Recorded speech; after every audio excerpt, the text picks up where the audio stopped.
الشیطان الرجیم بسم اللہ الرحمن الرحیم وبہ نستعین وخیر المعین۔ وہ بات ہماری انسان شناسی میں فطرت کے عنوان سے جاری تھی کہ فطرت ایک خاص خلقت کا نام ہے، اور فطرت کے اندر خالق کائنات نے ایسی چیزوں کو ودیعت کے طور پہ رکھ کر روانہ کیا ہے، یعنی سرمایہ کے ساتھ ان کو دنیا میں بھیجا ہے۔ اور اس سرمایہ کی خصوصیات دو ہیں، اگر اس سرمایہ کو آپ بڑھانا چاہیں تو بڑھا بھی سکتے ہیں، اور اگر اس سرمایہ کو گھٹانا چاہیں تو گھٹا بھی سکتے ہیں۔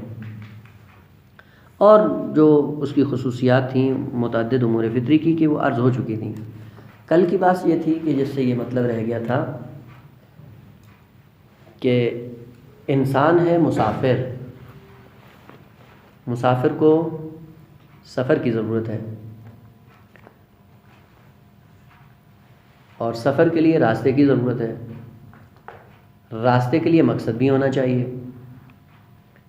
یہ ساری چیزیں یہ کہاں سے وجود میں آتی ہیں کہ جب ہم نے انسان کو مسافر فرض کیا ہو، اور یہیں سے دین کی حقیقت بھی سامنے آ جاتی ہے کہ کس انسان کو دین کی ضرورت ہے، جو اپنے آپ کو مسافر سمجھتا ہو۔ وہ شخص جو اپنے آپ کو مقیم سمجھتا ہو اس کو دین کی ضرورت نہیں ہے۔ اگر ہم نے اپنے آپ کو محدود سمجھا اس دنیا کے اندر کہ نموت و نحیا ولا یہلکنا الا الدہر، وہ کیا ہے، بس یہیں پہ کھائیں پیئیں گے مر جائیں گے، اور یہی دہر اور زمانہ ہمیں ہلاک کر دے گا اور ہم مبعوث نہیں ہوں گے۔ خوب اگر ایسا انسان تصور کیا جائے تو قطعاً اس کو دین کی ضرورت نہیں ہے۔ نہ فقط دین کی ضرورت نہیں ہے بلکہ اس سے بالاتر اصل اس کو عقل دینے کی ضرورت نہیں ہے۔ خوب اگر اس کا کام یہاں پہ اس عالم دنیا میں چرنا ہے، کھانا پینا پیٹ بھرنا اور سونا کھانا پینا ہے، تو عقل کی ضرورت نہیں ہے، بلکہ عقل مانع ہے، عقل رکاوٹ ہے کہ اس کو چرنے سے بعض مقامات پہ روک دیتا ہے۔ وہ جس کو دنیا میں رہنا تھا، جس کو چرنے کے لیے خلق کیا ہے، اس کو عقل نہیں دی ہے، لہذا وہ جس طرح مرضی کرے چرتا رہتا ہے، اس کا کام پیٹ بھرنا ہے، بھرتا رہتا ہے۔ وہ جانوروں کو عقل نہیں دی، کیوں نہیں دی؟ کیونکہ ان کی ذات یا ان کی شخصیات کیا ہے، اسی دنیا میں ان کو رہنا ہے، دنیا سے آگے کی کائنات ان کے لیے نہیں ہے۔ بس اگر انسان کو آپ تصور کریں کسی دنیا کے لیے تو نہ فقط اس کو دین کی ضرورت نہیں ہے بلکہ عقل کی بھی ضرورت نہیں ہے۔ وہ یہ عقل دینا کسی بات کی دلیل ہے، اور وہ یہ کہ تو مسافر ہے، مقیم نہیں ہے، اور مسافر ہے یعنی کہیں اور جانا ہے تمہیں۔ جہاں پہ جانا ہے وہاں پہ ایک غلط تصور جو ہم نے پہلے سے بنا رکھا ہے وہ کیا ہے کہ ہم جہاں پہ جائیں گے تو ہم کسی اور ذات کے مہمان ہوں گے، اور وہ میزبان ہمارے لیے دسترخوان بچھا کر بیٹھا ہوگا، اور وہ چونکہ کریم ہے تو کریم کے پاس جاتے ہوئے خالی ہاتھ جاؤ، اور خالی ہاتھ جانا یہ اس کے ساتھ سازگار ہے۔ اگر دست پر جاؤ گے تو یہ اس ذات کے منافی ہے، کوئی ایک تصور ہے۔ لہذا عموماً یہ آپ نے دیکھا ہوگا اور منسوب بھی کر دیا جاتا ہے بس اوقات بعض معصومین کی طرف بھی کہ وفدت علی الکریم بغیر زاد من الحسنات والقلب السلیم، میں جا رہا ہوں کس پر؟ کریم پر، کریم کا مہمان بن رہا ہوں، لے کے کیا جا رہا ہوں؟ کچھ بھی نہیں، بغیر ذات کے جا رہا ہوں، بغیر توشے کے جا رہا ہوں، نہ حسنات ہے نہ قلب سلیم ہے، کچھ بھی نہیں ہے۔ خوب آگے وحمل الزاد اقبح کل شیء، زاد راہ توشہ غذا لے کر جانا قبیح ترین چیز ہے۔ کس کے لیے؟ اذا کان الوفود علی الکریم، جب کریم کے دسترخوان پہ جانا ہے تو یہ چیزیں لے کر جانا قبیح ترین عمل ہے۔ اور پھر کہتے بھی ہیں مثلا آپ کسی شریف انسان کے گھر پہ جا رہے ہوں، اس نے آپ کو بلایا ہو، دسترخوان لگایا ہو، تو آپ اپنے گھر سے پیاز بھی اٹھا لیں، روٹی بھی اٹھا لیں، گوشت بھی اٹھا لیں، تیل بھی لے لیں، اور بعد میں جا کے کہیں جی ہم ان کے مہمان ہیں. ان لوگوں نے یہ تصور پیش کیا ہے. لیکن مشکل دین کی کیا ہے؟ دین کہتا ہے یہ تصور تم نے غلط دین کا بنایا ہوا ہے. یوں نہیں ہے کہ تم کسی اور ذات کے مہمان ہو. کیا ہو؟ تم اپنے دسترخوان پہ بیٹھے ہو، میزبان بھی تم خود ہو، مہمان بھی تم خود ہو. خب اگر خالی ہاتھ جانا تھا بارگاہ الہی میں تو کیوں دنیا میں بھیجا ہے؟ معقول نہیں ہے. اور اگر خالی ہاتھ جانا تھا تو کیوں خالق کائنات نے کہا ہے بعض آیات یوم لا ینفع مال ولا بنون، کہ جہاں پہ کچھ بھی آپ کے کام نہیں آئے گا. وہ کون سی چیز کام آئے گی؟ الا من اتی اللہ بقلب. خوب صریح آیت کیا کہہ رہی ہے کہ قلب سلیم لے کر آؤ. اب انشاءاللہ عرض ہوگا کہ قلب سلیم ہے کیا اور کون سے ارکان ہیں کہ وہ ارکان پیدا کریں کہ جس سے قلب سلیم وجود میں آتا ہے. خدا کہہ رہا ہے کہ قلب سلیم لے کر آؤ. شعر کیا کہہ رہا ہے کہ بغیر قلب سلیم کے جا رہا ہوں. وہ کہاں سازگار ہے یہ قرآنی آیات کے ساتھ؟ ثانیاً خالق کائنات نے کئی مرتبہ قرآن میں اس چیز کا تکرار کیا ہے. انما تجزون ما کنتم تعملون، جو تمہارا عمل تھا وہی تمہاری، یعنی دسترخوان تم نے خود تیار کرنا ہے، سنوارنا ہے، اس دسترخوان پہ بیٹھو گے. یا یوم تجد کل نفس ما عملت من خیر محضرا، ایک دن آئے گا کہ انسان پائے گا کس چیز کو؟ ما عملت، جو کچھ اس نے انجام دیا تھا، کیا؟ محضرن، حاضر پائے گا. یعنی آپ کا عمل ہے جو آپ نے بھیجا ہے اور اسی کو آپ کے سامنے پیش کر دیا جائے گا. یوں نہیں ہے کہ تم یہاں سے منہ اٹھا کر چلے جاؤ اور خدا نے دسترخوان بچھایا ہوا ہے اور تم وہاں پہ جا کے دو زانوں بیٹھ کے چرنا شروع کر دو. نہ، کہ جو کچھ بھیجو گے وہی تمہارا دسترخوان ہے. قرآن کی دوسری آیت وَلْتَنْظُرْ نَفْسٌ مَا قَدَّمَتْ لِغَدٍ، غور کرنا چاہیے. وَلْتَنْظُرْ نَفْسٌ، نفس کو غور و فکر کرنی چاہیے. سوچے ہر نفس کیا مَا قَدَّمَتْ لِغَدٍ، کیا پیش کیا ہے غد، کل آنے والے دن کے لیے، کیا بھیجا ہے وہاں پہ. کیا مطلب ہے؟ یعنی سب کچھ یہیں سے بھیجنا ہے آپ کو. بس یہ تصور غلط ہے کہ ہم جا کر خالی ہاتھ جاؤ اور وہاں جا کر سب کچھ سجا ہوا ہے اور اس پہ جا کر بیٹھ جاؤ. نہیں، یہیں سے جو کچھ بھیجو گے وہی اپنا دسترخوان آمادہ کر رہے ہو، اور اسی دسترخوان پہ آپ کو ابدی زندگی بسر کرنی ہے. یہ ذہن میں رکھ لیں. ابدی زندگی کیسے فراہم کرنی؟ اسی چند زندگی جو دنیا کی زندگی ہے، اسی دنیا کی زندگی کے اندر اپنے ابد کو آباد کرنا ہے. جی گھر آپ کے لیے کوئی، دنیا میں بھی یہ قانون ہے کہ آپ کا گھر کوئی اور نہیں بنائے گا. بعض ہوتے ہیں بیچارے دلسوز جو دنیا میں دو چار اینٹیں لگا کے گھر بنا دیتے ہیں، لیکن بالآخر گھر کو پھر آباد کرنے کے لیے آپ کو خود تغدو کرنا پڑتا. یہ گھر وہ ہے جس کو خود آباد کرنا ہے. اور آبادی کے لیے کیا چاہیے؟ کہ عمل صالح چاہیے، عمل حسن چاہیے، عمل خیر چاہیے، عمل بر چاہیے، قلب سلیم چاہیے، فؤاد چاہیے، خوب سمع و بصر، ان سب کی ضرورت ہے وہاں پہ. اس کے بغیر چارہ نہیں ہے.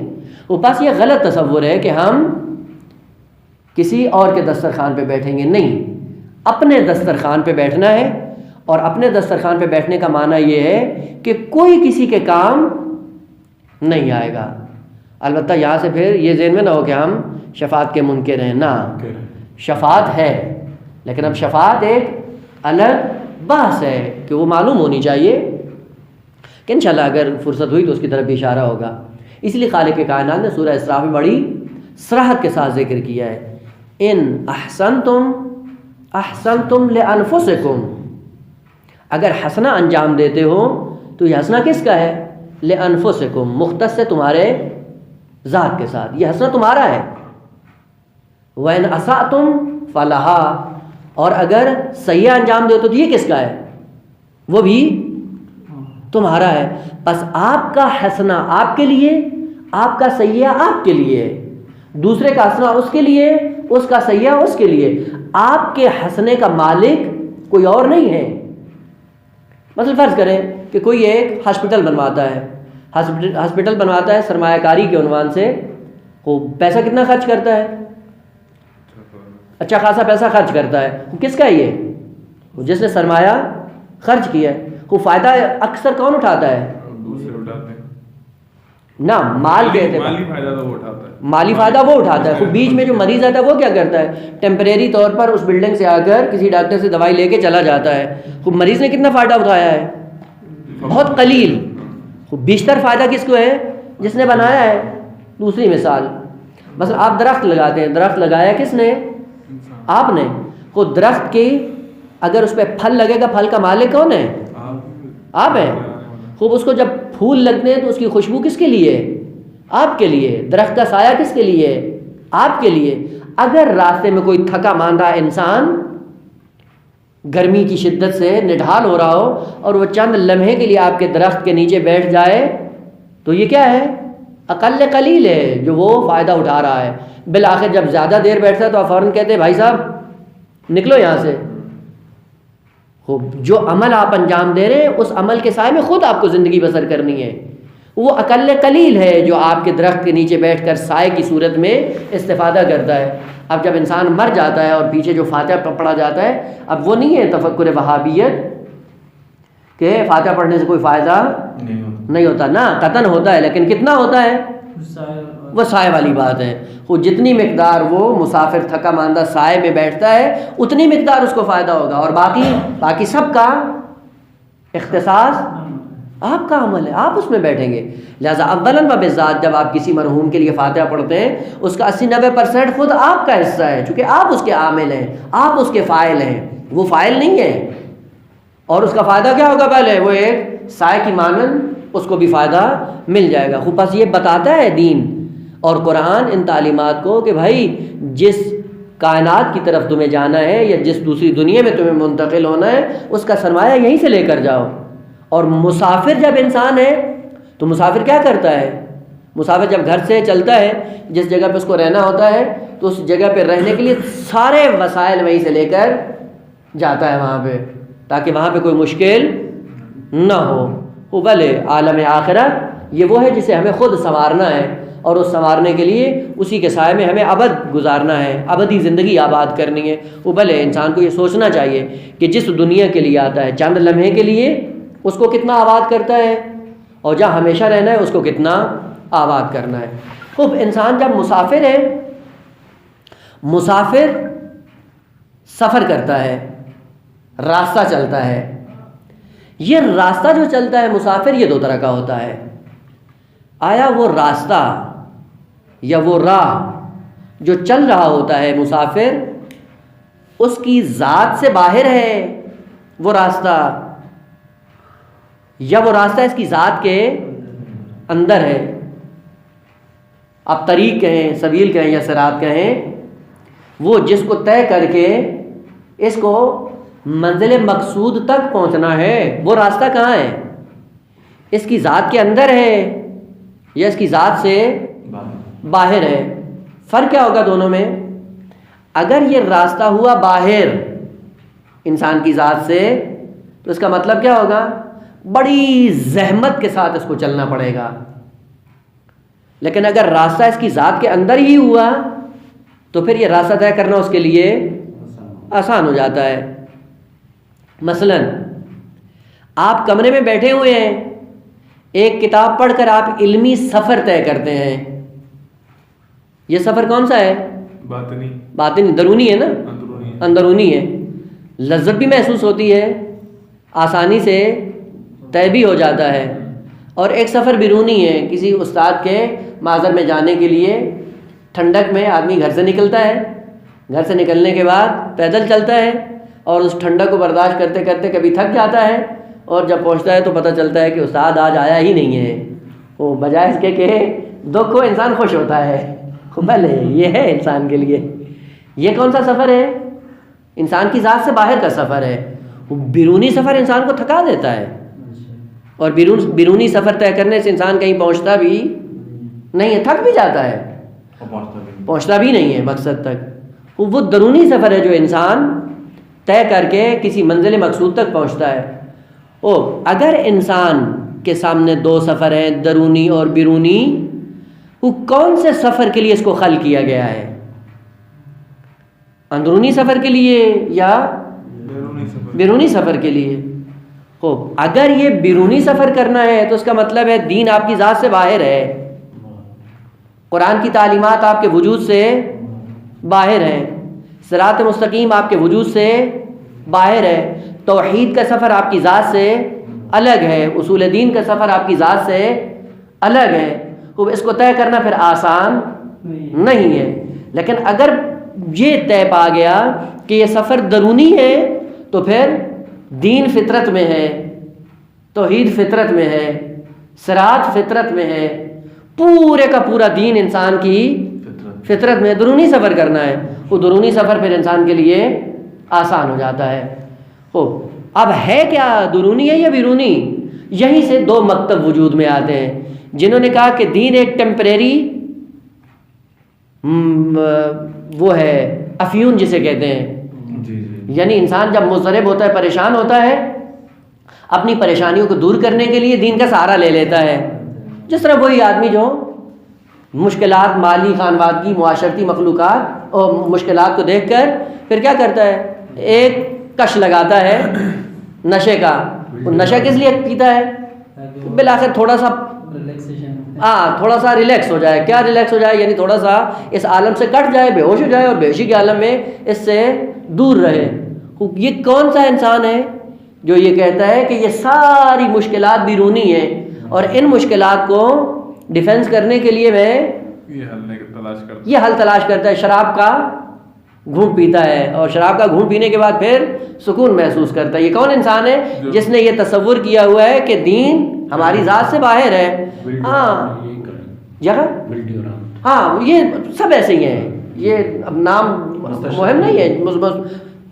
بعض لوگوں نے دین کو بھی یوں ہی سمجھایا گا کہ اصل ہماری دنیا ہے، دنیا میں سفر کرنا ہے، بیرونی پیسہ کماؤ، عیاشی کرو، بٹورو یہ ساری زندگی کو سنوارو، جب تھک جاؤ تو پھر کیا کرو، تھوڑا سا دین کا سہارا بھی لے لو، مسجد میں بھی آ جاؤ۔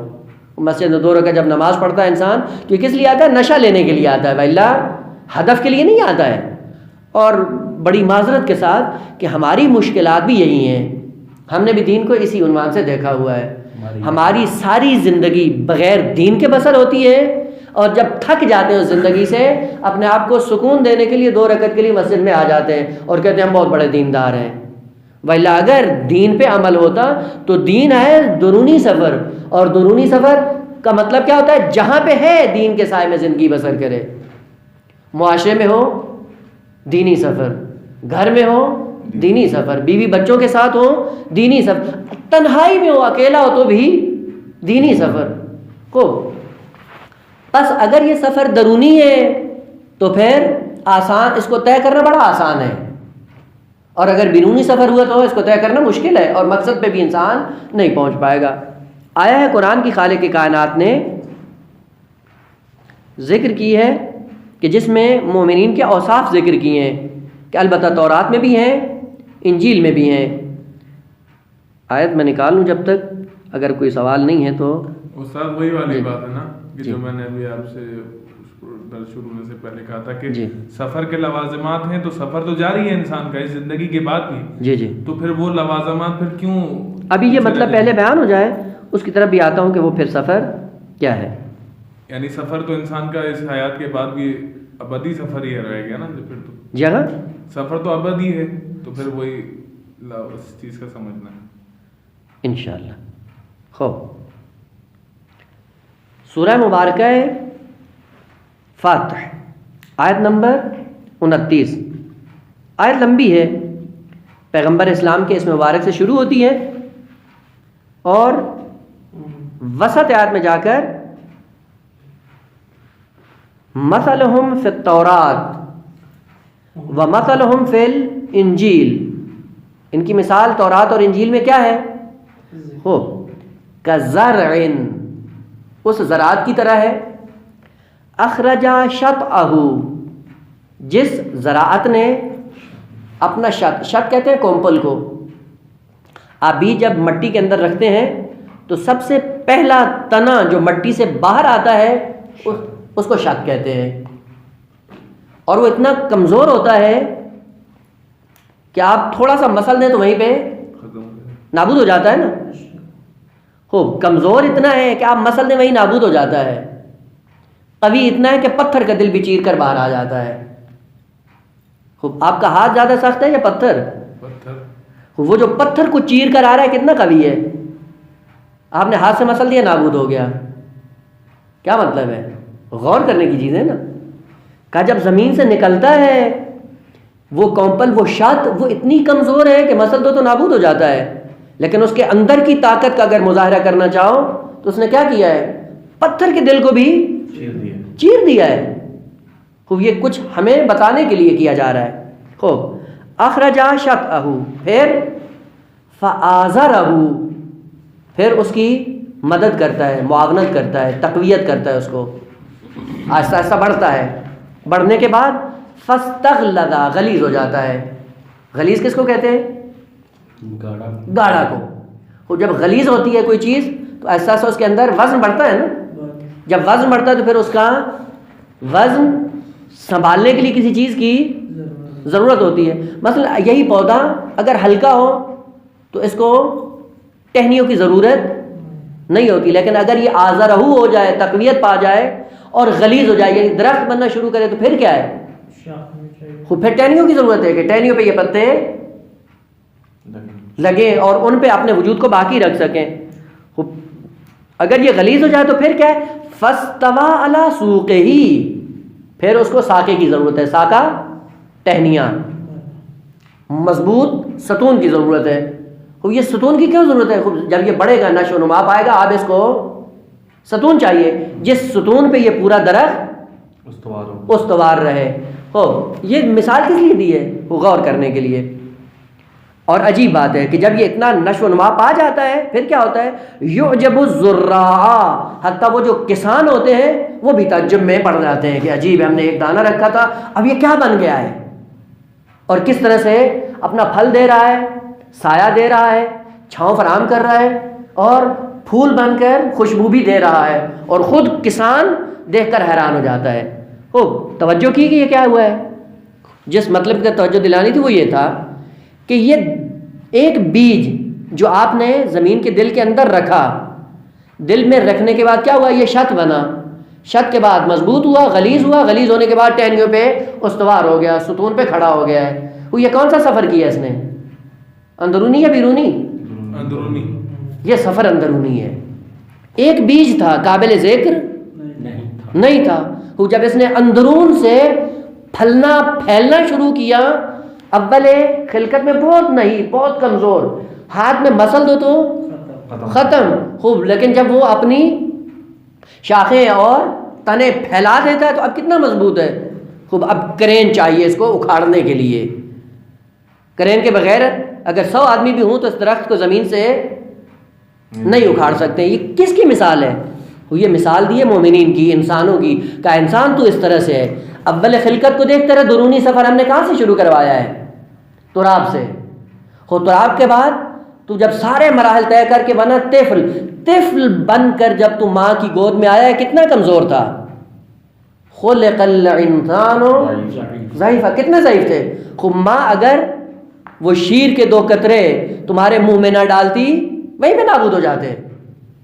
خوب آہستہ آہستہ پھر کیا ہوا؟ فآزرہ، ماں نے تمہیں تقویت دی، مدد کی، اعانت کی، ماں باپ نے مل کر پھر کیا ہوا؟ فاستغلظ، تو پھیلنا شروع ہو گیا۔ وہ پھیلنے کے بعد پھر تو اپنے پاؤں پہ کھڑا ہو گیا۔ جب اپنے پاؤں پہ کھڑا ہوا پھر کیا ہوا؟ بھلے اب اس کے بعد تو اتنا اکڑ کے چلنے لگا کہ اب کیا ہے؟ خصیم مبین بن گیا ہے۔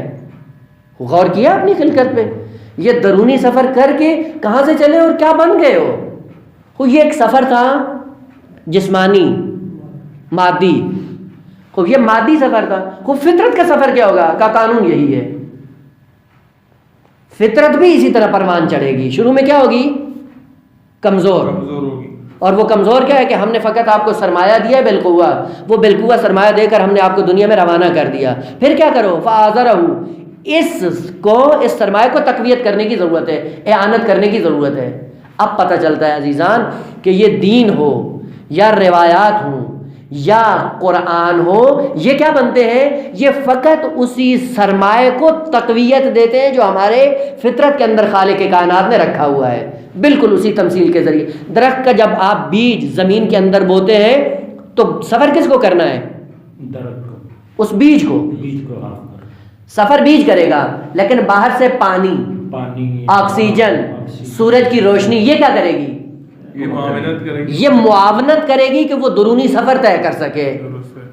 تو عزیزان کبھی اس پہ غور کیا ہوتا تو پتہ چل جاتا ہے کہ ہم نے سرمایہ تمہاری فطرت کے اندر رکھا ہے، اور یہ فطرت کے اندر رکھ کر ہم نے روایات بھی معصومین سے بیان کروائیں، کتاب کو بھی ہم نے نازل کیا، اور وہ جو شمس ہے، شمس ہدایت، اس کی روشنی بھی آپ کی اس تقویت کے لیے. وہ شمس کون ہے؟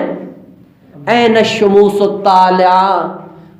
ہم لفظ پڑھ کے نکل جاتے ہیں لیکن غور کبھی نہیں کیا. دعا ندبہ میں کہاں ہے وہ شمس کہ جو طلوع کرے تو بشریت پروان چڑھتی ہے، اگر وہ طلوع نہ کرے تو بشریت بھٹک جاتی ہے.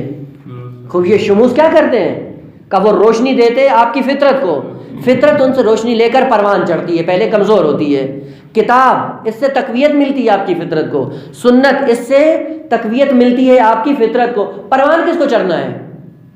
پروان اسی فطرت کو چڑھنا ہے، اور وہ فطرت آہستہ آہستہ پنپنا شروع ہوگی. پہلے مرحلے میں کیا ہوگی؟ شت بن جائے گی. پودا جب باہر نکلتا ہے کومپل، تو یہ پہلے کومپل ہوتا ہے، پھر کہ اس کو تقویت کی ضرورت ہے. تقویت کے لیے کیا کرو؟ کا تزکیہ کرو. خود تزکیہ کس لیے کرو؟ تزکیہ کس کے سائے میں ہوگا؟ تقویٰ کے سائے میں ہوگا. تو پھر ہوگا کیا؟ آہستہ آہستہ فاستغلظا، تم سنگین ہوتے جاؤ گے، وزن تمہارا بڑھتا جائے گا، اور پھر ایک دن کیا ہوگا؟ یہ پوری فطرت ایک ستون پہ استوار ہو جائے گی.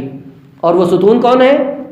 اب دین کی تعلیمات کیا بتاتی ہیں؟ یہاں ایک مرحلے میں آ کر اپنی اس فطرت کے لیے ستون گاڑو جس پہ تمہاری پوری فطرت قائم ہو سکے. اور اس ستون کا نام کیا ہے؟ الصلاۃ و عماد الدین. اگر یہ نماز نہ ہوئی تو پھر یہ فطرت کسی کام کی نہیں ہوگی. آپ نے دیکھا ہوگا بعض درخت ہوتے ہیں جو واقعاً تنے پہ کھڑے ہوتے ہیں تو وہ کیا کرتے ہیں؟ وہ پوری بشریت کے لیے سایہ فراہم کرتے ہیں. بعض ہوتی ہیں بیلیں. بیلیں کیا ہوتی ہیں؟ صرف جگہ گھیرتی ہیں، پھیلتی جاتی ہیں. خوب پھیلنے کے بعد کیا ہوتا ہے؟ چہ بسا کہ راستہ چلنے کے لیے بھی وہ مزاحم ہوتی ہیں. خوب انسان بھی اسی طرح سے بعض سفر کرتے ہیں، بیل بن کر سفر کرتے ہیں، دوسروں کا راستہ روکتے ہیں، پھیلتے جا رہے ہیں، کسی کام کے نہیں ہیں. بعض سفر کرتے ہیں درخت کی طرح، ایک تو عمودی سفر کرتے ہیں اور دوسرا اتنا پھیلتے ہیں کہ اس کے اندر اتنی گنجائش ہوتی ہے، اس کے سائے میں بشریت آ کر بیٹھ جاتی ہے. خوب اپنے اندر غور کریں کہ ہم کون سا سفر کر رہے ہیں؟ ہم دوسروں کا راستہ روک رہے ہیں یا نہ دوسروں کے لیے راستے کو ہموار کر رہے ہیں؟ خوب راستے کو ہموار کر. خوب یہ تمثیل کس لیے بیان کیا ہوا؟ تمثیل اس لیے تھی کہ انسان جو سفر کرے گا وہ سفر درونی ہے، اندر سے اس کو نشو و نما پانی ہے. باہر سے یہ کیا چیزیں ہیں؟ کہا یہ سب معدات ہیں آپ کے لیے، سب معاون ہیں. اگر اندر سے سفر شروع نہ کیا نتیجہ کیا ہوگا؟ یہ قرآن، یہ روایات، یہ شموس طالعہ آپ کو کچھ بھی نہیں پہنچائیں گے. بالکل اسی بیج کی طرح جس کو آپ ایک بنجر زمین کے اندر رکھ دیں، صبح سے شام تک پانی بھی دیتے رہیں، آکسیجن بھی ہو، کھاد بھی دیتے رہیں، سورج بھی طلوع کرتا رہے، وہ بیج کبھی بھی پودا نہیں بنے گا. کیوں نہیں بنے گا؟ کس کے لیے؟ جس میں آپ نے بویا ہے وہ بنجر زمین ہے. خوب بعض ایسے ہیں، بعضوں کی فطرت بنجر زمین ہے، یعنی فطرت کا بیج کہاں پہ بوتے ہیں؟ بنجر زمین میں. وہ جب بنجر زمین میں بوتے ہیں پھر ہوتا کیا ہے؟ پھر ہوتا یہ ہے کہ قرآن کی آیات اس پہ اثر انداز نہیں ہوتی، حدیثیں پیغمبر کی کارساز نہیں ہوتی، خود پیغمبر کا وجود ان کے لیے کوئی فائدہ نہیں دیتا ہے. خوب غور کریں کہ ہمیں یہ درونی سفر طے کرنا ہے. اس درونی سفر طے کرنے کے لیے کیا ہے کہ اتنے ہم نے معاون اور مددگار آپ کے سامنے رکھے، ابھی تک آپ کی ذات نہیں پنپ رہی، کومپل نہیں بن رہی، پھول نہیں لگ رہے، پھل نہیں لگتا آپ کی ذات پہ، پر ثمر بن کر معاشرے میں زندگی نہیں بسر کرتے ہو. اور عجیب ہے بعض ایسے لوگ معاشرے کے اندر کہ واقعاً ان کی زندگی اتنی پر ثمر ہے، سینکڑوں سال ہو گئے دنیا سے چلے گئے ہیں، لیکن زندگی اتنی پربرکت تھی، اتنا پرثمر درخت انسانیت کا گاڑ کر گئے کہ اب بھی بشریت ان کے سائے میں زندگی بسر کرتی ہے یا نہیں ہے؟ بہت سی مثالیں خوب معصومین سے ہٹ کر خوب ایک درخت دین کا جو پیغمبر اسلام کے بعد جب مرجھانے لگا اور امام حسین علیہ السلام نے آ کر اس کو تقویت دی، وہ قیامت تک ایسا ثمر ہے کہ جس پر قیامت تک بشریت بیٹھے گی.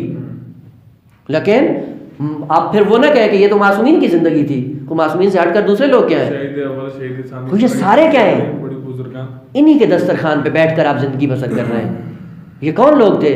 ایک محدود عرصے کے لیے دنیا میں ظاہر ہوئے اور اپنی فطرت کو انہوں نے اتنا شکوفہ کیا، اور اتنا شکوفہ کرنے کے بعد پہنچے کہاں پہ؟ نہ فقط خود کمال کی منزل کو طے کیا، بلکہ ایسا دسترخوان آپ کے لیے اور ہمارے لیے چھوڑ گئے کہ جس دسترخوان پہ بیٹھ کر آج آپ بھی لقاء اللہ کی منزل پہ پہنچ سکتے ہیں. علم کو زندگی دینے والے یہ لوگ ہیں. رحم اللہ امرأن، کون؟ من احیا امرنا، جو ہمارے امر کو احیا کرے، زندہ کرے. خدا اس کو رحمت کرے اس پہ، اور واقعاً اس پہ رحمت ہونی چاہیے. وہ لوگ جو واقعاً اس تاریکی کے اندر بھٹک رہے تھے، بیچ میں ایسے لوگ آئے واقعاً اس قرآن کی تمثیل پہ عمل کیا اور اپنی فطرت کو قرآن و سنت اور ائمہ طاہرین کی تعلیمات کے نتیجے میں شکوفہ کیا. بس عزیزان، ائمہ طاہرین کی تعلیمات ہوں یا ائمہ کی سیرت ہو یا قرآن ہو یا سنت ہو، یہ سب کے سب آبیاری کرتے ہیں آپ کی فطرت کو، اور اس کے بعد فطرت خود اندر سے پروان چڑھے گی. یہی سے پتہ چلتا ہے اتحاد سالک و مسلک، یعنی راہی جو راستہ چل رہا ہے اور راہ وہ کیا ہے؟ ایک ہی چیز ہے، شیء واحد ہے. جس طرح وہ بیج زمین کے اندر جاتا ہے، وہ بیج کیا ہے؟ وہ ایک مادہ ہے. حرکت کون کرے گا؟ کہا یہی. سفر کیا ہے؟ کہا سفر اس کی ذات کے اندر ہے. وہ پہلے شے اتنی چھوٹی تھا، قابل ذکر نہیں تھا، پودا بنا، پروان چڑھا، درخت بنا، اور اس کے بعد پھر اس نے بشریت کو تعمین کرنا شروع کر دیا. اب بشریت کا پیٹ پالنا اس درخت کا کام ہو گیا ہے. درخت پھل دیتا ہے، بشریت کا پیٹ پلتا ہے، اور کم ترین فائدہ اس کا کیا ہوتا ہے کہ اگر وہ سوکھ جائے تو کم از کم سایہ تو فراہم کرتا ہے. خوب اگر اس سے بھی کم تر ہو جائے تو آپ کے گھر کے لیے لکڑی کا کام دیتا ہے. بالآخر پھر بھی آپ کی خدمت میں لگا ہوا ہے، مرجھانے کے بعد، ختم ہونے کے بعد بھی آپ کی خدمت میں. کم از کم اس درخت کی طرح ہو انسان. فطرت کو انسان کے اختیار میں اس اعتبار سے دیا، تم چاہے اس کو پروان چڑھا کے کمال تک. اسی لیے عرض کیا ہے کہ یا بنجر زمین میں رکھ دو یا زرخیز زمین میں رکھ دو، یہ آپ کی مرضی، آپ کے اختیار میں ہے کہاں پہ رکھتے ہو. اسی لیے کہا کہ وہ روایات یا وہ دعائیں جو بتاتی ہیں انسان کو کہ خدا کا اس نعمت پہ شکر ادا کرو کہ آپ کو خالق کائنات مہد علم جیسا ماحول فراہم کر دیتا ہے، اور یہ ماحول کسی اور کے اختیار میں نہیں ہے. مہد علم میں بیٹھ کر انسان جاہل رہے، کتنا شقی ترین انسان ہے یہ. اور بعض ایسے نمونے ہیں واقعا جس سے ہمیں شرم آتی ہے کہ مہد علم میں نہیں ہے لیکن پھر بھی دین سے وابستہ ہے. کل قیامت کے دن اگر فیصلہ کرنا ہو، آپ کو اگر قاضی بنایا جائے کس کو حاضر دو گے؟ وہ جو مہد علم میں بیٹھ کے اپنی زندگی بسر کر رہا تھا اور اپنے اوپر لیبل لگا رہا تھا کہ میں 10 سال سے حوزے میں ہوں، میں 20 سال سے حوزے میں ہوں، یہ کامیاب ہوگا؟ یا وہ جو اصل مہد علم میں نہیں تھا اور دین پہ اتنا عمل کیا کہ دوسروں کے لیے مفید ثابت ہوا؟ کون ہے؟ پتہ چلتا ہے عقل اور فطرت یہاں پہ جب قاضی بنتی ہے، وہ انسان پھر بے ساختہ فیصلہ کرتا ہے. بس مطلب دیگر جو بیان کرنا وہ یہ ہے کہ وہ سفر جو انسان کو درپیش ہے وہ سفر اندرونی ہے، بیرونی سفر نہیں ہے. دین آپ کی ذات کے اندر ہے، فطرت کے اندر ہے، توحید فطرت کے اندر، پورا دین فطرت کے اندر ہے. خوب بات سمجھنے کی ضرورت ہے. اس فطرت کو مزید کھولیں تاکہ پورا دین سمجھ میں آئے. بس جنہوں نے فطرت کو کھولا ان کو پورا دین سمجھ میں آتا ہے، اور جنہوں نے فطرت کو غفلت کے نتیجے میں ایک سرسری نگاہ دوڑا کر نکل گئے، نہ ان کو فطرت سمجھ میں آئی اور نہ ہی پورا دین سمجھ میں آیا. بس پورے دین کو سمجھنے کے لیے اس فطرت کو سمجھنا ضروری ہے. اب پتہ چلتا ہے کہ من عرف نفسہ فقط عرف ربہ کا معنی کیا ہے. بھلے اپنی ذات پہ غور کرو، دیکھو خود بخود کہو گے کہ ہمیں دین کی ضرورت ہے. وہ دین کا بیج خالق کائنات نے اول خلقت سے رکھ کر اس فطرت کو دنیا میں روانہ کیا ہے. مطلب دیگر اب انشاءاللہ ہے ٹائم کہ اس کو عرض کر دوں، اتنا زیادہ لمبا نہیں ہے. وہ یہ ہے کہ آیا یہ فطرت جو خالق کائنات نے انسان کو دی ہے، یہ قابل اعدام ہے یا نہیں، ختم ہو سکتی ہے یا نہیں، ایک مطلب. دوسرا آئے قابل تبدیل ہے یا نہیں. کو یہ ذہن میں رکھ لیں کہ یہ فطرت کبھی بھی نابود نہیں ہوگی، یعنی کبھی عدم کے گھاٹ نہیں اترے گی. وجہ ہے نا جی یہ وجہ ہے. ہاں اب وہ چونکہ پہلے ایک مطلب عرض کر دیا تھا، وہ اسی وجہ سے خود جس کو وجود مل گیا ہے، خود جب یہ وجود میں آئی ہے تو کس کے نتیجے میں آئی ہے؟ کوئی علت تھی جس کی وجہ سے وجود میں آئی ہے نا. اور جب تک وہ علت ہے یہ معلول رہے گا. البتہ یہ جھانسا بھی ذہن سے نکال دیں، ہم یہ سمجھتے ہیں کہ شاید بچے کی علت اس کے والدین ہیں. نہ، والدین علت نہیں ہے. والدین کون ہے؟ وسیلہ معد اور مقتضی ہے، علت تامہ نہیں. خوب علت تامہ معلن کون ہے؟ ذات احدیت ہے. خوب جب تک ذات احدیت ہے یہ فطرت باقی، پس معدوم نہیں ہوگی. یہ ذہن سے نکال دیں، ختم نہیں ہوگی. دوسرا آئے تبدیل ہو سکتی ہے یا نہیں؟ جی. خالق کائنات نے کہا اقم وجہک للدین حنیفا فطرت اللہ التی فطر الناس علیہا لا تبدیل لخلق اللہ. لا نفی جنس ہے. لا نفی جنس کا معنی کیا ہے؟ ہرگز کسی قسم کی اس میں تبدیلی، ہر تبدیلی سے پاک ہے. ہر تبدیلی سے پاک ہے، کوئی تبدیلی اس کے اندر نہیں ہو سکتی. خوب دوسری آیت وَلَن تَجِدَ لِسُنَّةِ اللَّهِ تَبْدِيلًا، ہرگز وَلَن تَجِدَ لِسُنَّةِ اللَّهِ تَحْوِيلًا، ہرگز. یعنی یہ فطرت کبھی چینج نہیں ہوگی. خوب جب یہ فطرت چینج نہیں ہوگی اس کا معنی کیا ہے؟ اور ادھر پہ شیطان نے کیا کہا؟ کیا کہتا ہے؟ صراط مستقیم پر بیٹھوں گا ایک، اور دوسرا کیا ہے؟ کہا کہ میں خلق اللہ کو تبدیل کروں گا. وہ بھی ہے اغوینہ نا. اب میں آیت نکال لوں جب تک آپ تو استاد کوئی اور اس سوال کا بات وہی ہو گئی نا کہ فطرت جو ہے وہ تبدیل نہیں ہوتی. جو میں بھی شروع میں درمیان میں کہہ رہا تھا کہ فطرت تبدیل نہیں ہوتی. فطرت کے اوپر انسان کا نفس جو ہے، نفس ہمارا جیسا، وہ حاوی ہو جاتا ہے. یعنی وہ تبدیل جب نہیں کر پاتا اپنی فطرت کو تو پھر یعنی وہی سچ ایسی مثال. اس کی طرف بھی آتا ہوں. سورہ نساء آیت نمبر 119 کیا کہتا ہے؟ عجیب ہے. پہلا کلمہ وَلَأُضِلَّنَّهُمْ، بڑی تاکید کے ساتھ، لام تاکید نون تاکید. آیت 119 وَلَأُمَنِّيَنَّهُمْ، آرزویں رکھ دوں گا ان کے سامنے. اور لمبی آرزو میں جب یہ پڑھے گا تو اپنے مقصد کو بھول جائے گا. وَلَأَمُرَنَّهُمْ، میں عامر بنوں گا، یہ مامور ہوگا، یعنی اس کی ذمہ میرے ہاتھ میں آ جائے گی. یہ ترتیب ہے. ہاں، یعنی پہلے کیا کرے گا، پھر کیا کرے گا، اور پھر کیا کرے گا، یہ آخری نتیجہ دے گا. پہلے اذلال کرے گا، پھر آرزویں پیدا کرے گا، پھر کیا ہوگا؟ جب آرزویں پڑھو گے تو پھر تم اسیر ہو جاؤ گے، عامر تمہارا وہ ہو جائے گا. پھر فَلَا يُغَيِّرُنَّ خَلْقَ اللَّهِ، پھر کیا ہوگا؟ خلق خدا کو کون؟ شیطان نا. اب یہ آیت فَلَا يُغَيِّرُنَّ، رے کے اوپر پیش ہے. یہ کیا ہے؟ یغیرون ہے. یغیرون جمع کا صیغہ ہے اور نون تاکید سکینہ جب آئے گی خود تبدیل کریں گے. یہ احسن تو یعنی یہ کام کیا کرے گا؟ یہیں سے پتہ چلتا ہے کہ شیطان کچھ بھی نہیں کرے گا، وہ فقط سیٹی بجائے گا، دعوت دے گا. تبدیل کس کو کرنا ہے؟ کہ تم خود کرو گے. یعنی اس منزل پہ تمہیں لے کے آئے گا کہ آہستہ آہستہ تم خود اسی کو، اس راستے کو تبدیل کر دو گے اپنا راستہ. یعنی وہ راستہ جو خدا نے رکھا تھا وہ کبھی بھی قابل تبدیل نہیں تھا. خود پھر تم کیسے تبدیل کرو گے؟ کہ اس کے لیے محرک چاہیے، اس کے لیے انگیزہ چاہیے. وہ انگیزہ کیا ہے؟ وہ انگیزے سارے یہ پیدا کرے گا. یعنی شیطان زمینہ فراہم کرے گا، آپ اس پہ عمل کرو. ہاں، عمل خود کرو گے، تبدیل خود کرو گے. ہاں، جب مرید بنا لیے تو مرید خود چلے گا. خوب سوال ایک دفعہ کہا، خدا نے کہا کہ یہ تبدیل نہیں ہوتی، ادھر سے کیا کہا کہ تم خود تبدیل کرو گے. تناقض ہے یا نہیں ہے؟ آیتیں دو بیان کرنے کا مقصد یہ تھا کہ اگر خالق کائنات نے حکم دیا ہے کہ یہ فطرت کبھی تبدیل لا تبدیل لخلق اللہ، تو پھر یہ کیسے فَلَا يُغَيِّرُنَّ خَلْقَ اللَّهِ، یہ خلق اللہ کو کیسے تبدیل کریں گے؟ جی یعنی نہیں ہوگا، مطلب از خود نہیں ہوگا. دیکھیں اسی لیے کہا ایک ادبیات پڑھیں اور دوسرا مفردات پہ کام کریں. کلمہ ایک ہے تبدیل، اور دوسرا ہے تغیر. تغیر تو کیا فرق ہے دونوں میں؟ بدل اور تبدیل ہو جاتی ہے. تغیر میں کیا ہے؟ بدلنا.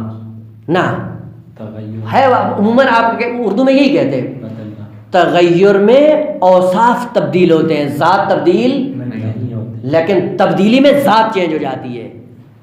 خالق کائنات نے کہا لا تبدیل لخلق اللہ، آپ کی ذات کبھی چینج نہیں ہوگی، ذات فطرت باقی رہے گی.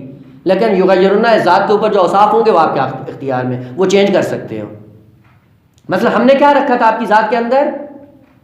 آپ کو ہم نے موحد بنا کر خلق کیا تھا. یہ ذات موحد ہی رہے گی، لیکن اس کا وصف اگر آپ شرک کی صورت میں اپنائیں گے تو بن سکتا ہے. یا دوسرے الفاظ میں کہ یہ فطرت کبھی بھی تبدیل نہیں ہوگی. کیا ہو سکتی ہے؟ فطرت کو بوجھ کے نیچے دبایا جا سکتا ہے، لیکن فطرت کو تبدیل نہیں کیا. کو جب بوجھ کے نیچے دبایا جائے یہ تبدیلی ہے. اسی تبدیلی کو تغییر کہا جاتا ہے. قد خاب من دسا. قد خاب من دساہا، یہ تغییر ہے. فَأَلْهَمَهَا فُجُورَهَا وَتَقْوَاهَا، یہ فطرت ہے، یہ کبھی بھی تبدیل نہیں ہوگی. آپ اس بوجھ کو اٹھائیں، دیکھیں یہ موحد ہے یا نہیں. 100% موحد ہے. آپ گناہوں کا بوجھ اس کی ذات سے ہٹاؤ، دیکھو یہ دین کی طرف آتا ہے یا نہیں آتا. قطعاً آئے گا.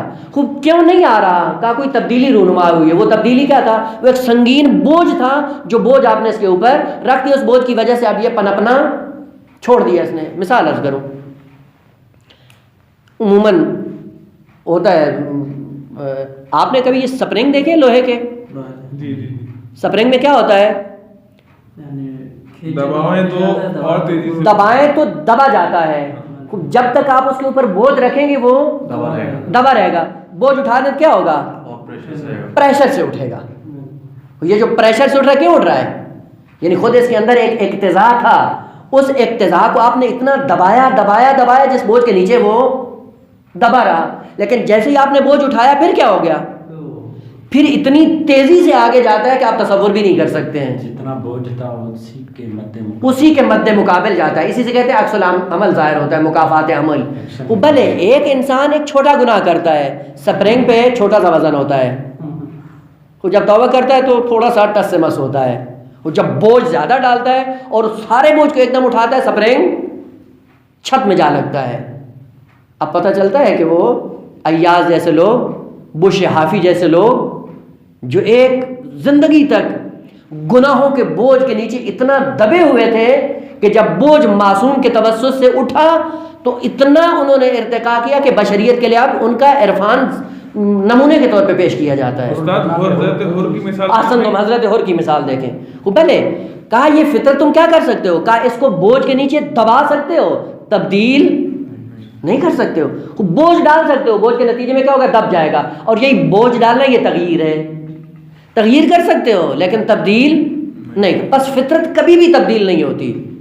اسی لیے خالق کائنات نے بڑی قاطعیت کے ساتھ یہ مطلب ذکر کیا ہے کہ فطرت انسانی پنپنے سے کبھی بھی روگردان نہیں ہے جب تک کہ اس کے اوپر بوجھ نہ ڈالا جائے. آپ بوجھ نہ ڈالیں، دیکھیں یہ کتنی آسانی سے اپنے مسیر کی طرف حرکت کرتی ہے. بڑی مطلب وہی درخت، وہ جو آپ نے بیج زمین میں بویا، بونے کے بعد جیسے ہی اس نے کومپل بن کر باہر نکلنا شروع کیا، آپ نے اوپر اس کے بوجھ ڈال دیا.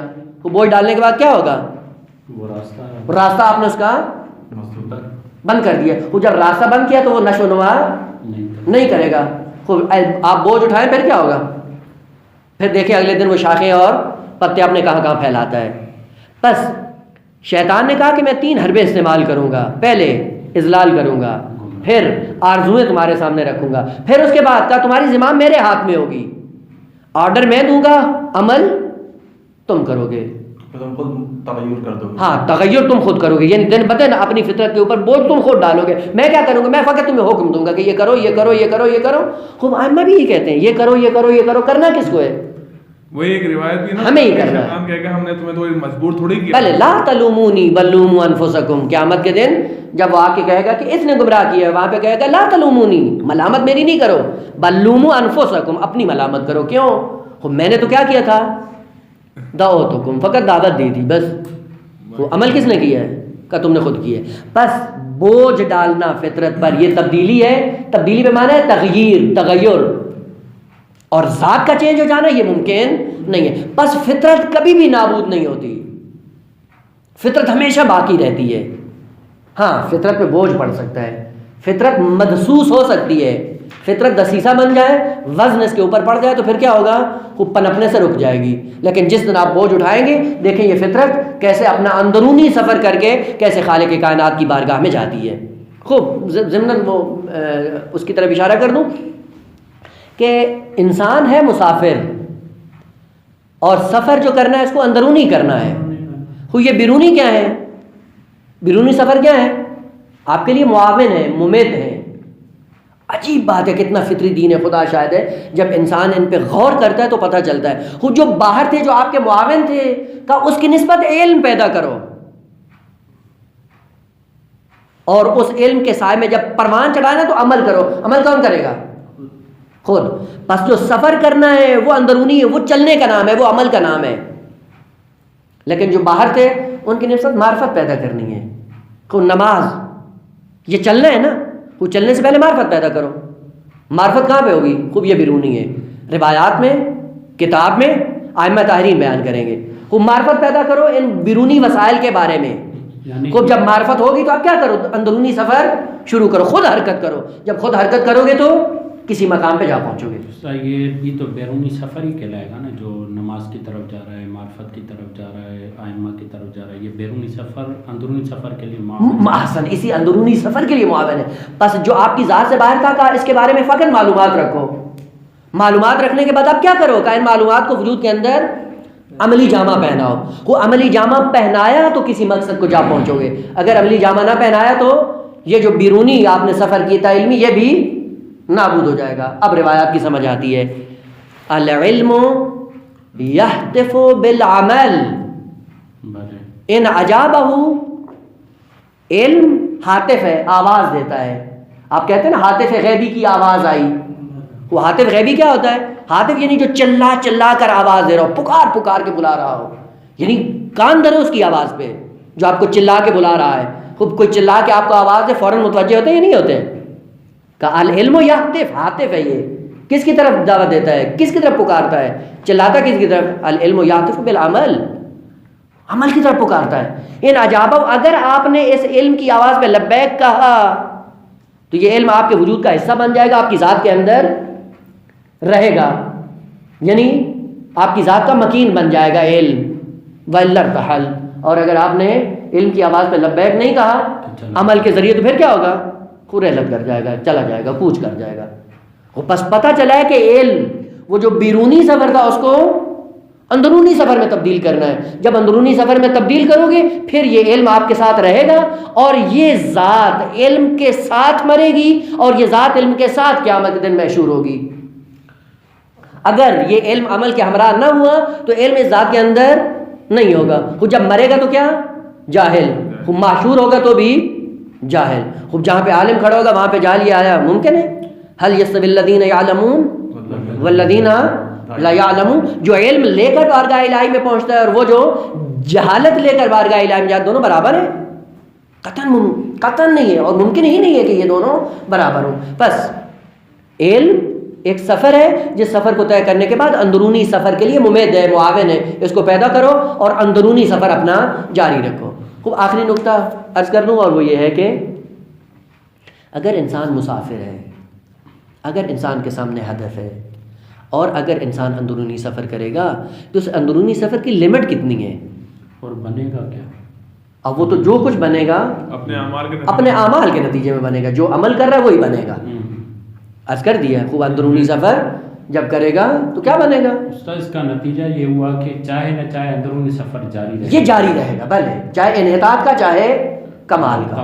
اسی لیے خالق کائنات نے, اگر آپ کو یاد ہو, آداب فہم قرآن میں عرض کیا تھا کہ یہ ممکن ہی نہیں ہے کہ انسان ٹھہر جائے, حرکت میں رہے گا, ہمیشہ حرکت میں رہے گا. حرکت ہمیشہ اس کے لیے, چاہے انحطاط کی ہو یا کمال کی ہو. ممکن نہیں ہے کہ انسان ایک جگہ پہ رک جائے, یعنی ٹھہرنا اس کے لیے ممکن نہیں. خوب کہا کہ انسان کے سامنے مقصد کیا ہے؟ ذات احدیت, خدا تک جانا ہے نا, لقائے پروردگار. زندگی کتنی ملی ہے؟ 50 سال, 60 سال, 70 سال. 70 سال کا سفر کرنا ہے, اور اس سفر کے نتیجے میں ایک ابدی سفر درپیش ہے جس کو طے کرنا ہے. اس لیے بزرگان نے کہا ہے کہ ایک وہ سفر ہے جس کو عربی میں کہا جاتا ہے سیر، اسی لیے کہا سیرو فی الارض، زمین میں چلو پھرو، دیکھو خدا کی عبرتیں، نمونے آیات الہی دیکھو، یہ سیر ہے۔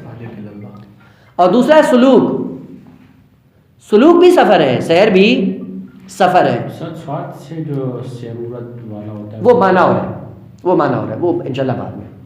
سین کے ساتھ جو سیر ہے، سیر یہ بھی چلنا ہے، سالک وہ بھی چلنے والا ہی ہوتا ہے، اس فرق کے ساتھ کہ سیر وہ سفر ہوتا ہے جس میں زحمت ہو، جس میں مشقت ہو، جس میں رنج ہو، جس میں تکلیف ہو، رنج و تاب والا، رنج و تاب جس کے اندر ہو، وہ سفر کون سا ہے؟ سیر۔ اسی لیے خالق کائنات نے فرمایا لَقَدْ خَلَقْنَا الْإِنسَانَ فِي کبد، کبد رنج، سختی، مشقت کا کوئی انسان اس سے مستثنا نہیں ہے۔ ہم نے اصل انسان کو رنج اور مشقت میں خلق کیا ہے، یعنی رہے گا ہمیشہ رنج اور مشقت میں، کوئی فرد انسانی اس سے مستثنا نہیں ہے۔ کل بھی اشارہ کیا تھا، کبد سے کوئی انسان، یہ کبد ہے، کبد نہیں ہے۔ کبد کہتے ہیں آنتڑی کو، دیکھیں ایک زیر زبر کیا کر جاتی، کبد رنج ہے، مشقت، کبد آنتڑی ہے، کلیجہ، وہ سفر کہ جو رنج اور مشقت کے نتیجے میں ہے، اس کو کیا کہتے ہیں؟ سیر۔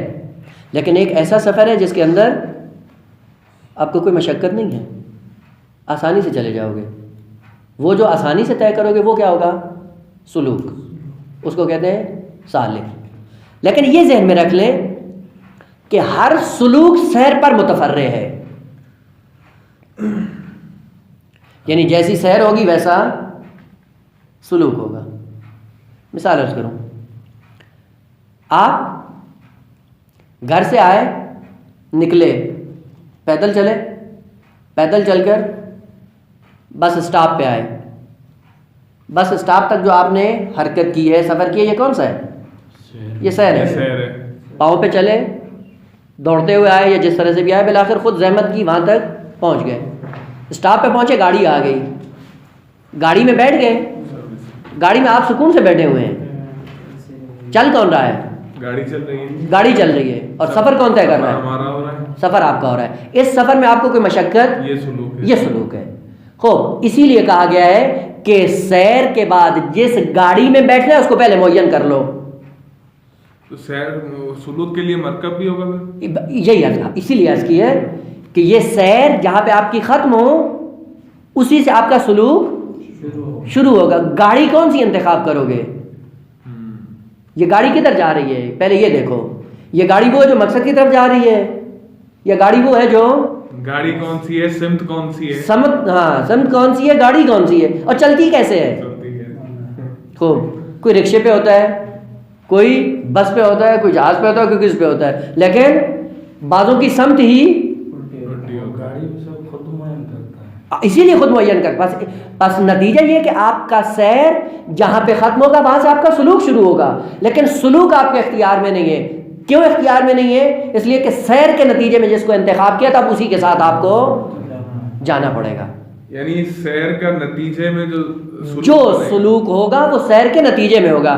خوب، ایک گاڑی آپ نے لی جو دھواں بھی پھینک رہی ہے، آپ کو جانا تھا مشرق کی طرف، جا رہی ہے مغرب کی طرف، اور دھواں بھی ایسا ہے سلنسر کا جو گاڑی کے اندر آ رہا ہے، خوب اب کیا ہوگا؟ وہ اندر بھی سکون نہیں ہے، آواز بھی اتنی زیادہ ہے، کانوں کے لیے بھی اذیت، ناک کے لیے بھی اذیت، بیٹھنے کی کوئی جگہ بھی اس کے اندر نہیں ہے، پھر نتیجہ کیا ہوگا؟ دائمی اذیت ہے۔ وہ کیا کرتے ہیں، کب ٹائم آئے کہ میں اس سے نیچے اتروں، لیکن یہ یاد رکھ لیں کہ سلوک کی منزل پہ نیچے اترنے کا تصور نہیں ہے۔ وہ کیوں احمد طاہرین نے کہا کہ تم راکب ہو، وہ مرکب تلاش کرو، وہ مرکب تلاش کرنے کی ضرورت ہے۔ وہ کیسا مرکب لیا ہے؟ وہ جیسا مرکب لیا ہے ویسا تمہیں سفر کرنا ہوگا۔ موت سے پہلے پہلے آپ کا جتنا سفر ہے یہ سیر ہے، موت کے بعد جتنا سفر ہے وہ سارا سلوک ہے۔ لیکن یہ یاد رکھو، اس سلوک کے سفر کے لیے اس سیر کے سفر سے گاڑی کا انتخاب کرنا ہے۔ اس سیر میں معاون ہیں، اس سفر اس سلوک میں معاون نہیں ہے، اس سلوک میں وہ آپ کا انتخاب ہے، اب وہ چلے گا جو کچھ آپ نے انتخاب کر لیا. اسی لیے خالق کائنات کیا فرماتا ہے؟ یوم ندعو کل اناس بے، اپنی اپنی گاڑی کے ساتھ مشہور ہو گئے. یہ گاڑی کون ہے؟ تو سر گاڑی تو خود معاون نہیں ہوگی، معاون ہوگی نا، لیکن انتخاب کس نے کی ہے؟ ہم نے. بس یہی ہے، جس کو انتخاب کیا ہے وہ سیر کی منزل میں، وہی آپ کو سلوک کی منزل میں لے جائے گا. اگر وہ گاڑی ایسی ہے جو امام نار ہے، اس گاڑی میں بیٹھ گئے تو پھر کہاں جاؤ گے؟ نار میں جاؤ گے. اگر امام نور کو اپنایا تو پھر کہاں جاؤ گے؟ لیکن اس فرق کے ساتھ کہ جب اس گاڑی میں بیٹھو گے وہ لے جائے گا، پھر تمہیں کوئی حرکت کرنے کی ضرورت، ہلنے کی ضرورت نہیں. استاد سفر جاری رہے گا اور اس سفر کے اندر بھی معاون ہے، یعنی علوم ہو گئے، دیگر چیزیں، سب کچھ یہی ہے. اس سفر کے لیے بھی اس سفر میں سب کچھ ظہور پذیر ہوگا، وہ سب آپ کے سامنے آئے گا جو آپ نے یہ حرکت انجام دی ہے. اسی لیے وہاں پہ آپ بیٹھے ہوئے ہیں کسی گاڑی میں، اب وہ گاڑی آپ کو لے کے جا رہی، کہاں لے کے جا رہی ہے؟ جہاں کے لیے آپ نے انتخاب کیا ہے. جی دونوں سفر خود طے کرنا، بھلے طے اسی کو کرنے ہیں، لیکن وہ جو مرکب اپنانا ہے وہ بڑا اہم. استاد اس سفر کی جب حد نہیں ہے تو کچھ تو بیان کریں اس کے بارے میں، وہ کیا ہے اس سفر کی حقیقت کیا ہے؟ عرض کیا تھا اس نے آداب فہم قرآن، جوڑ دیں نا آداب فہم قرآن میں عرض کیا تھا. سر وہ تو ہے، یعنی ایک تو مثال کے طور پہ میں یہاں سے جا رہا ہوں تہران، تو اس کے درمیان میں بہت سے مقامات ہیں، بہت سی جگہیں ہیں. خوب جب تہران پہنچ جائیں گے تو آپ نے مقصد کو پا لیا. درست ہے. خوب آپ کا سفر ہے لقاء اللہ کا، خود جس دن لقاء اللہ ممکن ہو جائے گی، پہنچ جائیں گے، اس دن آپ کا سفر ختم ہو جائے گا. لیکن یہ لقاء اللہ ممکن ہونے والا سفر نہیں. کیوں نہیں ہے؟ بلاخر افعال خدا ہیں، صفات خدا ہیں، ذات خدا ہے. افعال خدا یہ جنت ہے یا جہنم ہے، وہ آپ یہیں تک آئے، بھلے وہاں پہ رک گئے، اس سے بالاتر آؤ. صفات خدا کا سفر ہے. صفات خدا کے لیے کیا ہے؟ کا رضا، اور سب سے عالی ترین درجہ کیا ہے؟ تسلیم. تسلیم کی منزل پہ آؤ تو تم نے صفات کا سفر طے کیا ہے، اور اس سے بڑھ کر آگے سفر کس کا ہے؟ ذات کا. وہاں پہ کون پہنچتا ہے؟ اسی لیے آخری جملہ سید الشہداء سلام اللہ علیہ کا، جب آخری سجدے میں امام نے سر مبارک رکھا، اور سر رکھنے کے بعد ایک آخری کلمہ جو امام حسین علیہ السلام کی زبان پہ آیا اور بشریت کے لیے پورا ایک درس بن گیا. درس کمال کا وہ کیا تھا؟ رضم بقضائہ وتسلیما لامرہ لا معبود سواہ. یہ ہے پورا سفر میں نے طے کر کے کہاں پہنچا ہوں؟ مقام رضا پہ. کہا رضا کو بھی پیچھے چھوڑ دیا ہے، کہاں پہ آ گیا ہوں؟ ذات خدا، مقام تسلیم میں آ گیا ہوں. مقام تسلیم سے آگے کوئی ہمارے تصور میں نہیں آتا ہے. اب وہ کیا ہے انشاءاللہ دیکھیں گے مرنے کے بعد. ذات خدا ہے استاد، الگ نہیں ہے، صفات خدا تسلیم ہوا ہے نا. مقام تسلیم بالاتر ہے، صفات خدا سے بھی آگے نکل جاتا ہے آدمی، ذات خدا میں پہنچ جاتا ہے. ہو یہ سفر جاری رہے گا، اور سفر کیا ہے؟ ابدی ہے. کیوں؟ کیونکہ خدا کی ذات کہ ہدف ابدی ہے. سر چونکہ ہدف لامتناہی ہے، سفر بھی لامتناہی ہے. مطلب یعنی مقامات اور وادیوں کا کوئی تذکرہ نہیں ہے، جو باغات وغیرہ کا ہے. اسی لیے عرض کیا کہ کہاں سے شروع ہوتا ہے؟ فعل خدا سے. وہ فعل خدا میں اگر یہاں پہ رک گئے، بہشت میں بہشت ہے، باغات ہیں، نہریں ہیں، سب کچھ ہے، اس کے آگے کا سفر ہے جو اس سے زیادہ لذت آور ہے. تو استاد یعنی جتنا انسان کا اس سیر میں جو اس نے حاصل کیا ہے، اور اس کا مرکب اس کو افعال خدا تک لے کر جا رہا ہے، ہاں بس وہی تک جائے گا، تو پھر وہی تک جائے گا. اگر لیکن اگر کسی نے اس سیر میں کمال حاصل کیا ہے اور مرکب اچھا حاصل کیا تو وہ اس سے ہاں بس یہیں سے توجہ کر کے جاؤ کہ دنیا میں جس مرکب کو اپنا رہے ہو کون سا ہے، کہاں تک آپ کو لے کے جا رہا ہے. مرکب بنے گا، صراط اہل بیت کی تعلیم مرکب بنے گی، سب مرکب ہیں بلاخر جس تعلیم کو آپ اپنا رہے ہو. استاد معاون دونوں سفر میں معاون ہے، اس سفر میں بھی ہے، اس سفر میں فرق ہے. یہاں مادی ہے اور